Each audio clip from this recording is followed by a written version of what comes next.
everyone, welcome to Flexibility Script.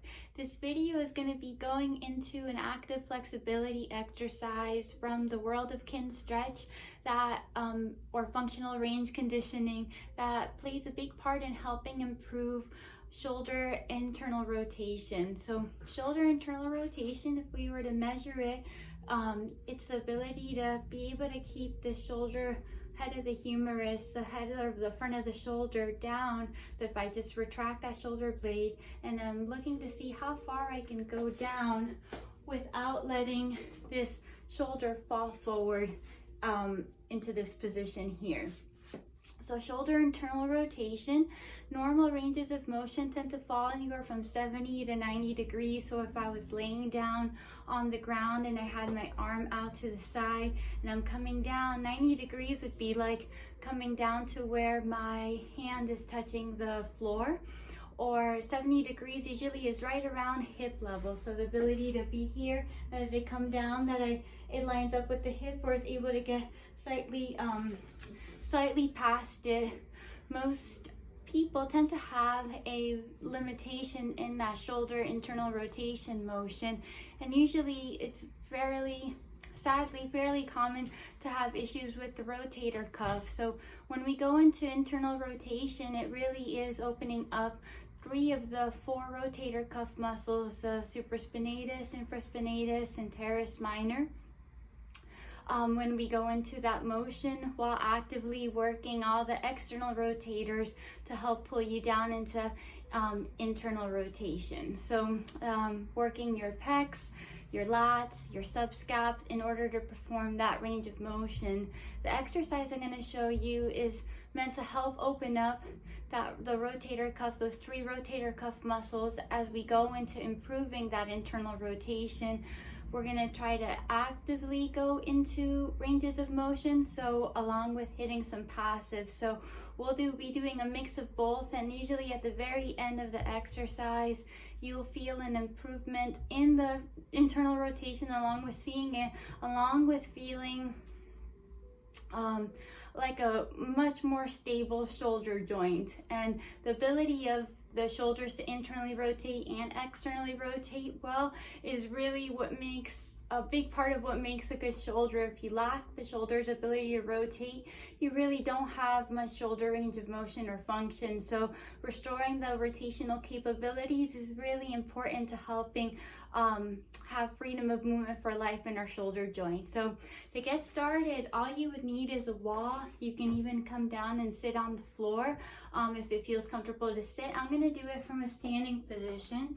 You're going to get so that the arm, if I get my elbow, it's going to be coming out so that it's 90 degrees and level with the shoulder, I should say. Just as so, and a 90-degree angle here. Now, if getting into this position feels uncomfortable or you already experience some discomfort in the shoulders, you can do the same exercise, just bringing the angle down. As the goal is to get into pain-free ranges of motion and then improving that in a pain-free range. So let's say I'm here, I'm going to get everything flush up against the wall, and then my goal here is going to take this hand and it's going to be coming right along the top of the hand, the wrist, or the forearm, and I'm gently going to be pulling it down. As I pull down, I'm rotating the head of the humerus into internal rotation, and you may start feeling a stretch coming through the back of the arm and shoulder. When you feel that stretch, you'll start by just holding, aiming for anywhere from 30 seconds upwards to 2 minutes. If you wanted to make this stretch a little bit more, I want to say intense, but really if you want to get a little bit more out of the stretch, the more you turn your sternum, the chest here, towards your bicep, it'll increase that stretch when you are just holding this position. If I wanted to make it a little less intense, I'll just open my chest away from my arm as I come down. So I'm usually pretty squared with my forearm, but if I wanted more, I could turn. Now after we've done a hold, my goal here is going to be to keep this hand as a block. So this hand's going to act as like a little resistance, provide a little resistance so that I actually don't physically move it up. My goal is going to be to externally rotate up into my hand. So the goal is this hand's gonna fight it, and this hand's gonna try to push out of that internal rotation by externally rotating. Once I'm done, I'm gonna try to actively pull into more internal rotation. So what that looks like, I'm at my end point for this stretch here. From here, I'm gonna start gently pushing up into my hand, maybe like 5 to 10%. And we're holding this contraction for about 10 seconds. You can slowly ramp your way up to maybe about 20% intensity. Doesn't have to be too much at all in order to have it be effective. Once you've held that for anywhere from 5 to 10 seconds, you're gonna relax, and then you're gonna try to see if you can come away with this hand by actively pulling down into a new endpoint. You'll hold that new endpoint for 5, 4, 3, 2, 1, and then let your hand take and rest into that new endpoint. I usually wait about 10 seconds before going into another contraction to kind of let my nervous system kind of register that I've got more range of motion now.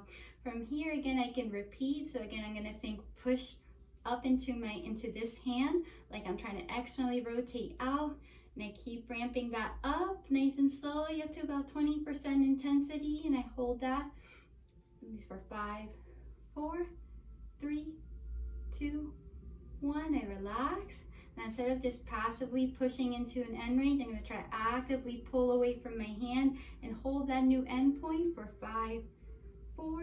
Keep trying to pull down. 3, 2, 1, and relax. I usually go anywhere from 2 upwards to 4 repetitions of this going actively into more ranges of motion. I will say that it doesn't have to be, you can stay passive, meaning I can work on pushing up into my hand in the same intensity, but instead of actively trying to go into more ranges, I could passively go there, and that can be a little bit more gentle and still working on improving ranges of motion.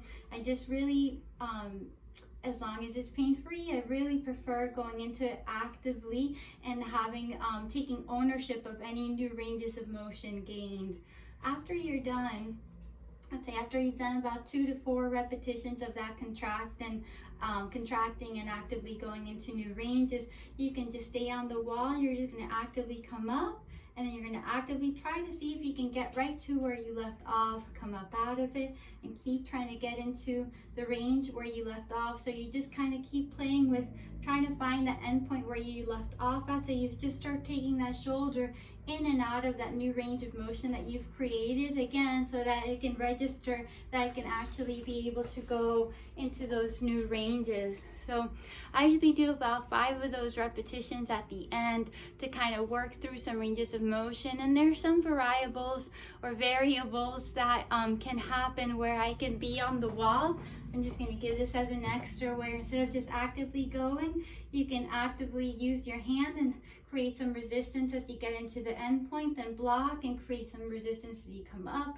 And then so you're just getting a little bit more tension through the ranges of motion that you've gained, as opposed to just going in and out if you want a little bit more isometrics built into the exercise, and which will help create some strength through the ranges of motion as you go through them. So give that a shot. I hope it all made sense.